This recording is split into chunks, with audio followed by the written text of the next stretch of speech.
Hi there, I'm Roux. Welcome to my video. Today I thought we'd investigate the darker sides of Reddit. Let's not meet.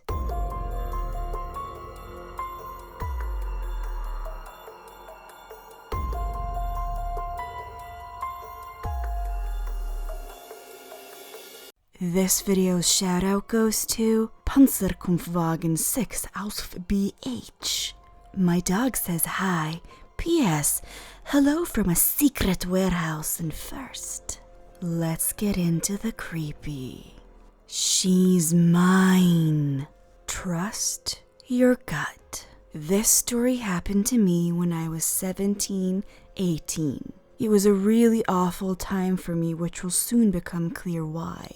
I still feel very shaken and unsafe from the ordeal, especially considering what has happened recently. Anyway, enough rambling, let's get on with the story. Back when I was 17, I took a course at college. I am from the UK, so it's not university, just higher education. I met George quite early on during my course, but he was taking a different one, so we only really saw each other during breaks, etc. He seemed okay to begin with, nothing out of the ordinary, and we very quickly ended up in a relationship. Now, just for context, this was my second ever relationship, so I was very naive. I didn't really know what was normal and what wasn't, so please excuse my innocent ass.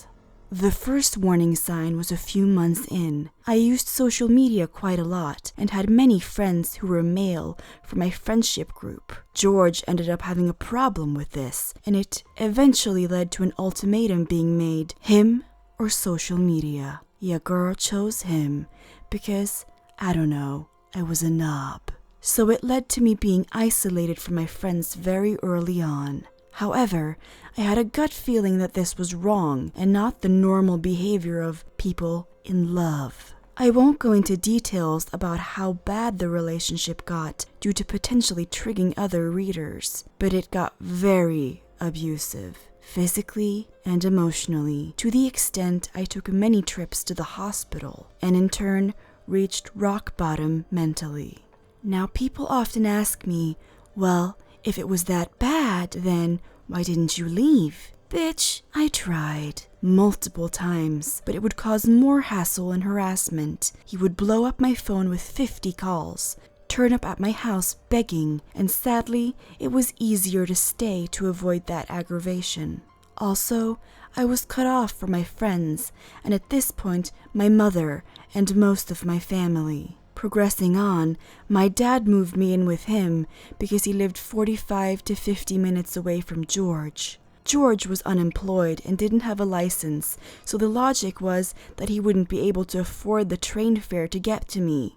Well, no, that didn't work. The abuse got worse, and eventually, I guess the rose-tinted glasses came off and I saw him for the abusive piece of shit he was, and I broke up with him.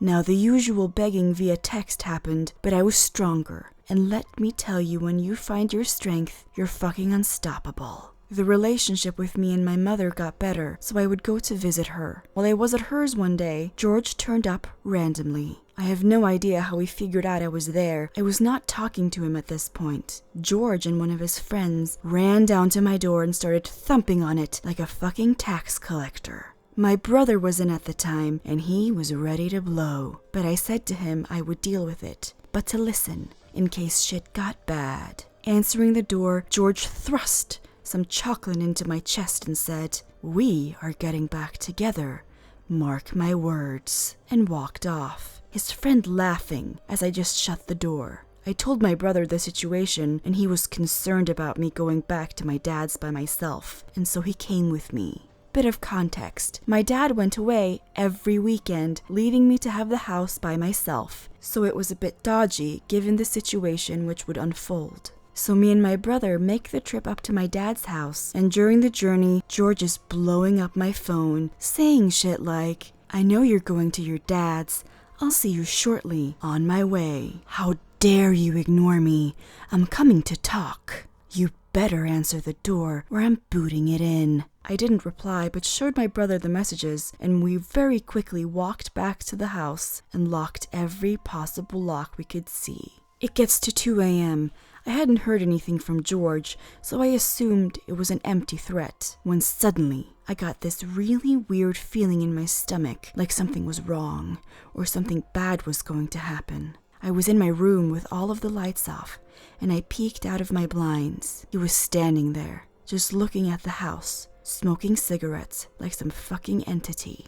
I quickly ducked down and crawled to my brother's room, waking him up and telling him the situation. We both watched him for 2 hours, so at this time it's 4 a.m. He hasn't moved, and he's just like a statue. Thankfully, one of the neighbors had clocked onto this weird man, just standing looking at houses, and called the police. When they showed up, he just ran off. Fast forward a couple of weeks. I'm at the house by myself, and I get a text. At this point, I am ignoring him, and I am not replying or taking his calls. Me and my traveler boys are coming up to fuck you up. Side note, his dad did have brief connections to people of the traveler community, and I have seen so many fucked up things from events like parties where a traveler guy attempted to stab someone in a church. My heart almost jumped out of my chest. I turned all the lights off, locked the doors, and hid in my room. The windows were quite high up, so you could hide under them without being seen.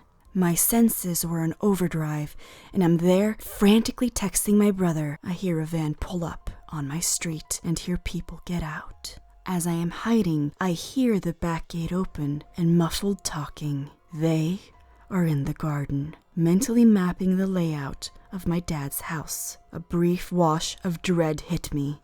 Had I locked the conservatory door? That fucking door. It was the bane of my life. I always forgot about it. It would only let them into the conservatory and not to the house.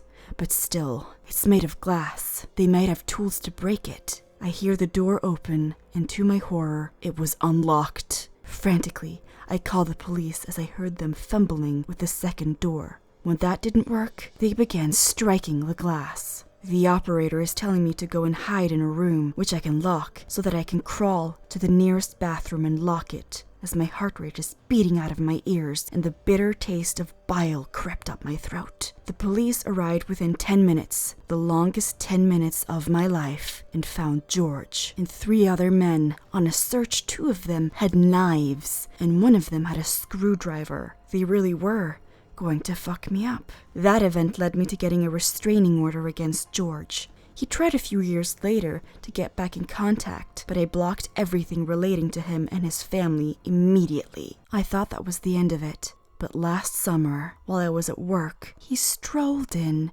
with the same friend when George had offered me the chocolate. He saw me and did the creepiest grin I had ever seen as his friend was nudging him while pointing at me. I quickly went into the back room and had a panic attack. My boss was told, and we have CCTV of what he looks like, so if he was to come back, all staff would be aware. I just hope George leaves it be. Please, let's not meet again. See you real soon.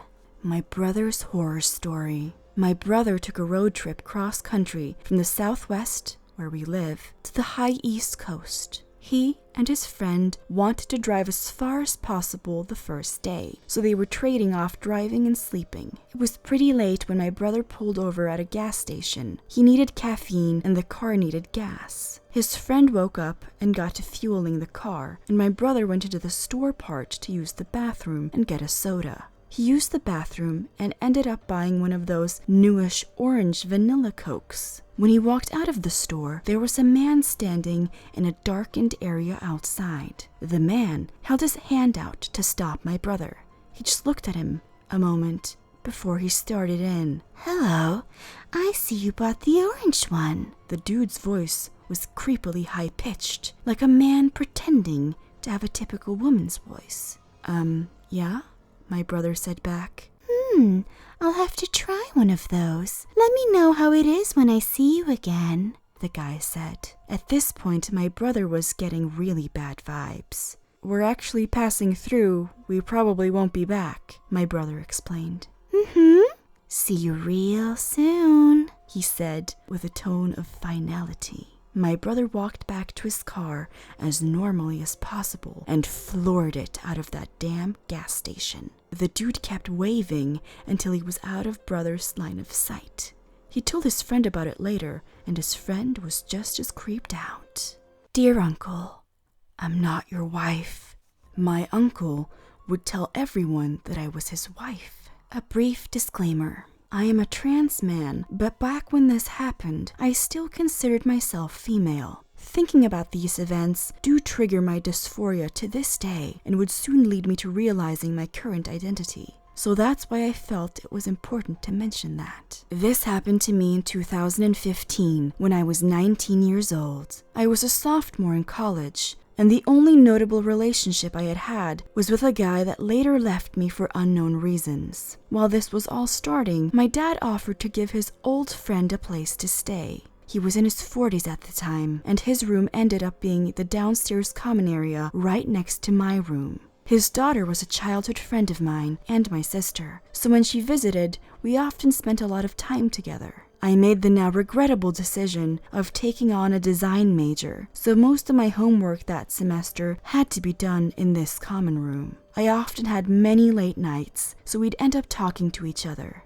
He spent most nights playing World of Warcraft after coming home from his shifts down in Atlantic City. When he wasn't playing, the two of us would watch movies and shows on Netflix or play video games together for all hours of the night. We shared a lot of interests, like anime, cult horror movies, different video game franchises, and a fascination with witchcraft. We ended up being pretty close friends. I didn't have my license at the time, so he would often take me to school and work. That was more time that we had to get to know each other, and I ended up growing a bond with him. He became like an uncle to me. For the rest of the story, I'll be referring to him as my uncle. There were a few times where we did a lot of traveling together with his daughter too. We'd go to the surrounding shopping malls in our county, and there was one day we went down to Smithville and looked at all the different shops. I genuinely had a great time, but then something started to seem off.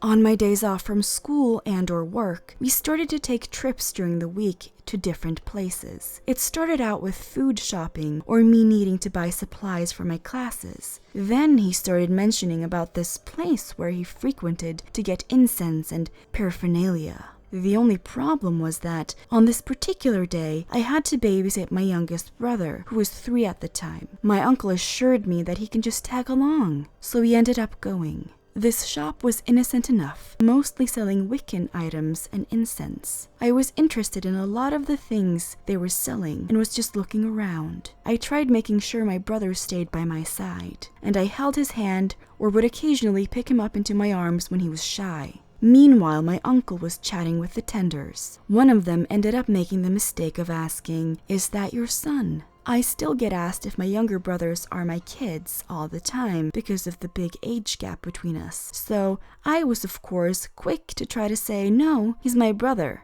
My uncle, however, had a different way of handling it. He told them, "Yeah, isn't he cute?" I tensed up and was quick to really correct him now. The ladies apologized, but my uncle acted like I didn't say anything. They gave my brother a coloring book, and we soon left. I liked that shop, but because of that incident, I never went back. I don't remember if I tried confronting him about it that time, but it definitely was not the last time he tried something like this. Now, about that trip to Smithville. As fun as it was going there the first time, my uncle still tried keeping close to me in the shops, even with his daughter with us. He had a girlfriend that lived up north, and yet, when people would talk to us, he acted like we were together.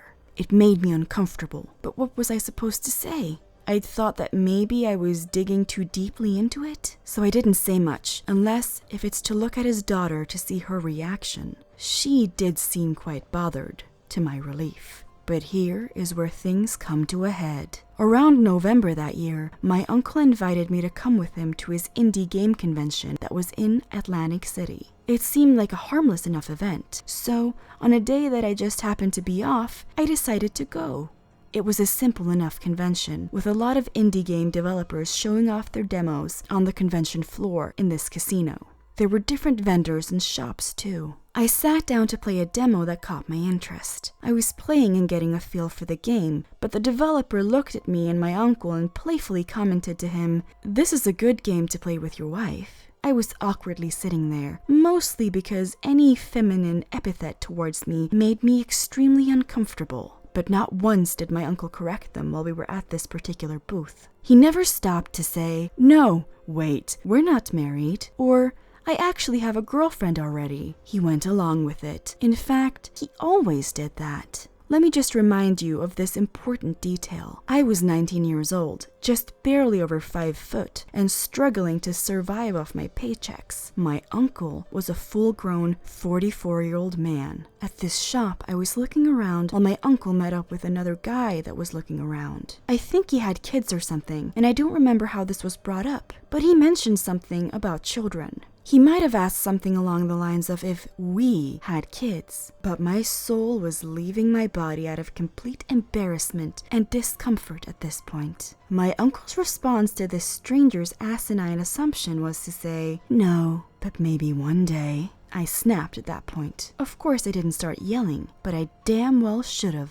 Instead, after the stranger left, I told him to knock it off. I was so uncomfortable, but I tried to get my point across. After all, who just says things like that to random strangers? And people just kept assuming that we were married because he never even bothered to tell them the truth. He turns to me, and with no concept of reality of the situation whatsoever, he tells me, "What? You'd be a great mother." The convention was completely ruined for me after that, and I didn't want to be seen with him in there anymore. We ended up walking the boardwalk afterwards, but he was still close and personal, like we were dating, despite my verbal discomfort towards it. I just wanted to go home. I even told my parents what happened when we finally got back, but nothing came of it, considering that he was still living with us for months after the convention. But after that, I never went somewhere alone with him again. I know he wouldn't have actually done anything to harm me, but it was the implication that when we were out together alone, he was telling people we were married, let alone considering having children. It wasn't even like I could drive away because I didn't have a license. No one at home really took me seriously. He eventually got kicked out over an unrelated incident. His daughter doesn't talk to him anymore. There are plenty of other stories with him, but for the sake of his and others' anonymity, and keeping this from getting any longer than it already is, I'll just leave it here. What triggered all these memories again was when he tried reaching out to me on Facebook a couple of months ago. "How's the family doing?" Like nothing happened. I still can't even watch movies that I enjoyed without thinking of what he did. So, dear uncle that lied to strangers about me being your wife, let's never meet again.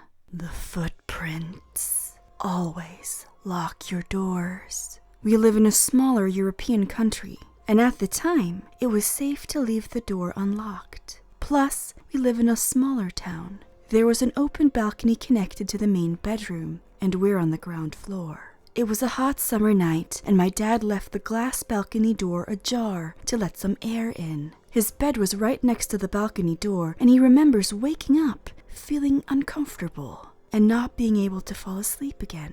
In the meantime, it started raining. He started feeling frustrated and got up to smoke, stopping in his tracks when he saw fresh, muddy footprints leading all the way to the glass door. They were around size 46, or 12.5 in US sizes, and it looked as if the person had been standing there for quite some time, possibly trying to break in, but seeing my dad or something else. He quickly locked the door and went to check on me. It was after that incident that he enclosed the balcony.